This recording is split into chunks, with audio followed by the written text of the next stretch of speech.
ISSA from Norway. I'm generally a little bit more lax with the international ones because we send them back and forth. And we want to check this one out. This is number, let's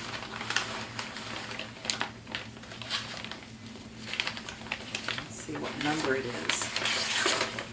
Oh, I've got a long letter here. And his test. Oh, he's got some interesting things in here. So, yeah, let's go through and see what's here. Little truth before we get into this is that I've already kind of looked at one of his shears and cut with it first because I was training last week and they weren't happy with the shears they sharpened, and it was their first pair of shears. And I said, let's just see how it compares to someone's been sharpening for a while I'm doing this as certification.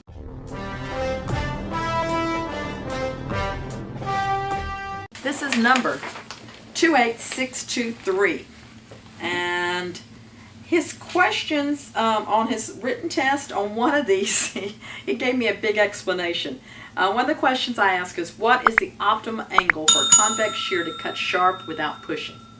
The correct answer is 45 degrees. His answer is, I'll give him credit for this one, even though he circled D, is it depends on the producer and check attachments. And what he sent me was Ricasho.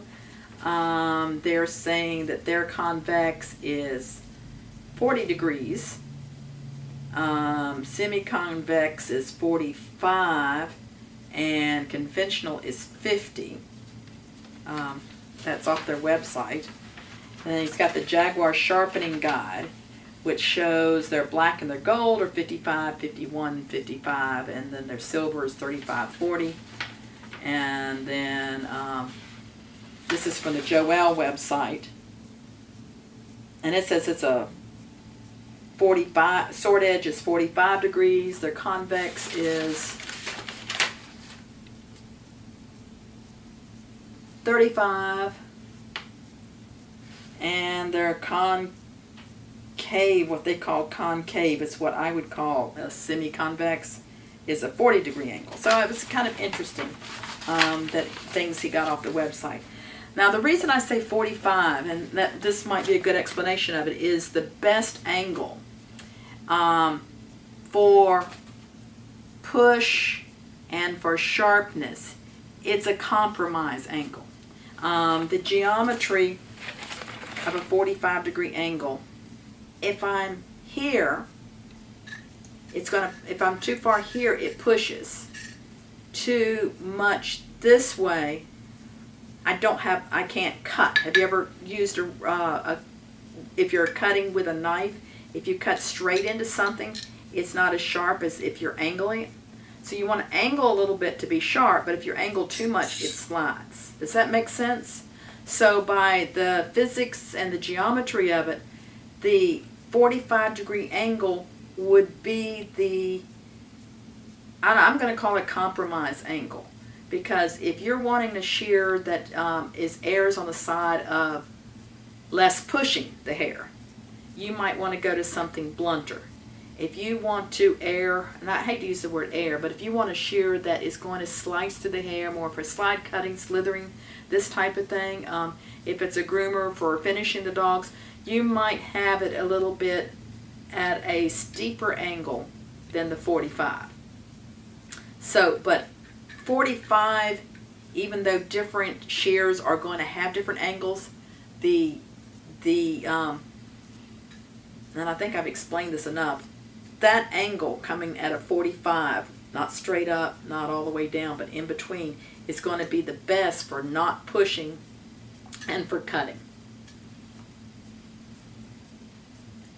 Alright, that being said, since he, and I used to be a school teacher, since he gave me a good explanation for his answer, because he said D,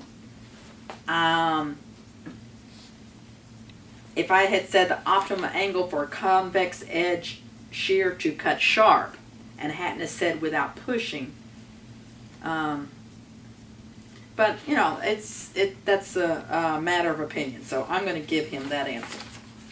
Let's see what he said in this letter. Sometimes I'll wait to the end to read these, but this might be a good time since here he's saying sorry for the delay. It took him a little while. He said he tried his best. I hope you'll be happy with the results. If not, I would gladly listen about what's wrong to avoid mistakes in the future. One confusing question on the written test about the optimum angle. Okay. And probably the finishing polished effect to the edge is not perfect, but same as you, I'm looking for that better perfect solution in that matter. Now, as I said, I've already peeked at his shear. I thought the polish looked awesome. Very good. Very good. I had no problem with that. So far, he's using a felt pad with a 0.5 micron diamond paste. And the Howard 2. The Howard 2 is a flat hone. It's going to do a good job. I like personally a 1 micron paste because, or 1 micron spray with a polishing compound. It's a little bit more aggressive. It might not be as good a shine, but it's going to take out the scratches below it. But what he's got is good, and I'll let you look at the shears. They look good. In my customer's reality, I deal mostly with high-quality shears. Joel, Casio, Jaguar, Yamasa. I'm not familiar with them. So I'm interested in improving my qualifications every possible way. The ISSA test is one of the steps, but according to information from your trip to Jaguar Factory and Training Center, that will be the top priority target for me in the future. I've tried to contact them a few times by email, but never got an answer. Yeah, good luck. The reason I was able to get in there is I was contacted by the distributor here in the United States who wanted me to sell their shears, and as a sharpener and in our association with them, and we went through quite a few steps I had a go-between, so I did not approach them directly. Hope to get positive evaluation of my sharpening. And notice he said positive evaluation, not positive results. So, first of all, as I said, I've already peeked at these. I have his convex edge, and then he's packaged these really nice. Should I cut with these? I don't think so. Here, I got this knife. Oh, there's the mail just came in. So as soon as I finish this video, we are out of here. I try to leave around 4 o'clock, and it's right now, it's 20 to 4. So I'll have these done by then because I'm evaluating them. These are short videos. They're not made to be long because I'm not going to fix them. So this one, as I said, I've already cut with it. I like to do the first cut on the video, but I think the polish looks great. I mean, I can see a few tiny scratches, but I think it look. I don't think anybody would complain. If I cut dry, I pull my thumb out. And do y'all see that as soon as I pull my thumb out? And the people that I was training that we pull this out, they said, oh, that's loose. And it is. I think that's what our problem is going to be.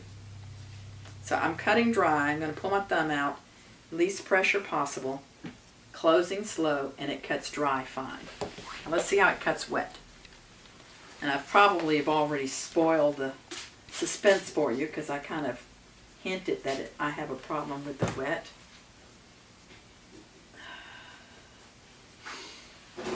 So here's my wet tissue. I got my shears here. I'm going to pull my thumb out like I did before, slow, and you see how it doesn't cut.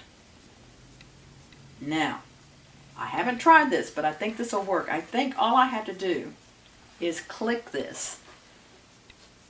I did 2 clicks. See it?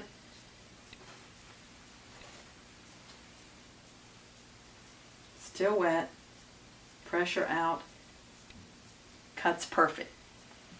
Now I'm going to pass him. If he was in the United States and I didn't have to send them all the way back to Europe, I would probably loosen them up and send them back. But here's what I want you to hear.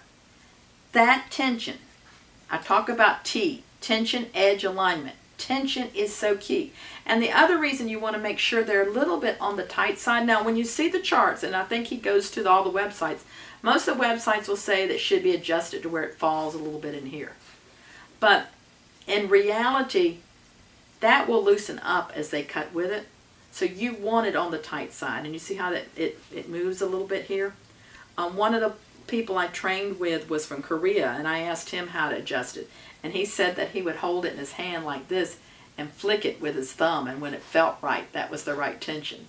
And that's that's very subjective, but you see, you want it where it's going to cut well, and just that extra 2 little clicks makes all the difference. Now let's take a look at these. These, I purposely loosened them before I sent them, so I don't know whether he tightened them. He didn't tighten them. We're probably going to have problems with them too. Those need to be, especially these with plastic handles, those, because gravity is pulling on it less, those need to be even tighter than this one. So I think we got a European sharpener with a loose screw. What you think? But I'm going to see how they cut. Okay, dry. See? You see that? I'm pulling my thumb out, so I'm not putting any side pressure. Dry. And of course, I know it won't cut wet. Let me look at the edge.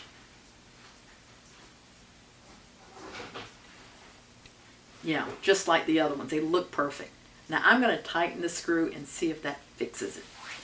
Where is my handy dandy screwdriver? These scissor pliers work really well for this shear. And I'm going to put this in here. And I'm going to turn it.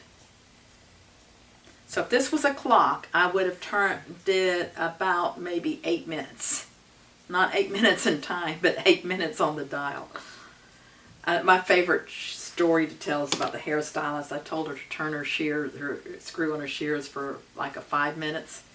And she said, I've been turning this thing 2 or 3 minutes. My hand's getting tired. Can I quit yet? Okay. Look. Cuts dry. Perfect. Wet, not quite.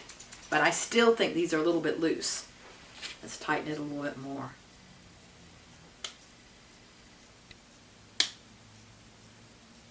I turned it about maybe another 8 minutes. You see how it stays all the way out here? But it still feels comfortable to my hand. If I were to flick it, it's easy to flick. So wet.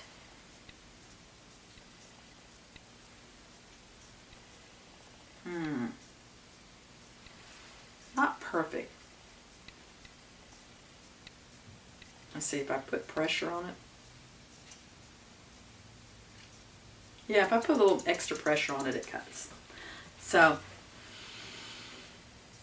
and always check the tips. Make sure they're not too sharp or scratchy. This one I would have probably gone on and made it a little bit smoother, because as they're going around or they're cutting somebody's head. And this one feels good. This one feels good. So I'm passing these with a big asterisk. You got a loose screw. Make sure you tighten the screws. That's the #1 problem I see on sharpening, is you've got to have those screws tight enough. And once you get them tight, you're going to take them, wiggle them. I'm doing my hand this way, this hand this way. Wiggle, wiggle, wiggle, wiggle, wiggle, wiggle. And look at that. You see that? Wiggle, wiggle, wiggle. So you can imagine how loose they were before. Same thing with this one. Wiggle, wiggle, wiggle. Because see, and that one stayed up there. Because you've got these washers, these little pieces that you've taken apart. On this shear, this little spring needs to be kind of set in a little bit better. So check your adjustment. Make sure they're tight enough. Do the wiggle. Check them again. Oil them. Check them again. Yeah, I feel a little oil on there. I was just checking for oil. If you ever do certification with some of the bigger, some of the other more objective groups like the NBTSG or IBSA, I would make sure they can see a little drop of oil in here, because they do look for those kind of things. So pass with an asterisk. And just remember, if any of you watching want to do the certification, make sure you double check the screws, because if you're in the USA, I'm not going to pass you.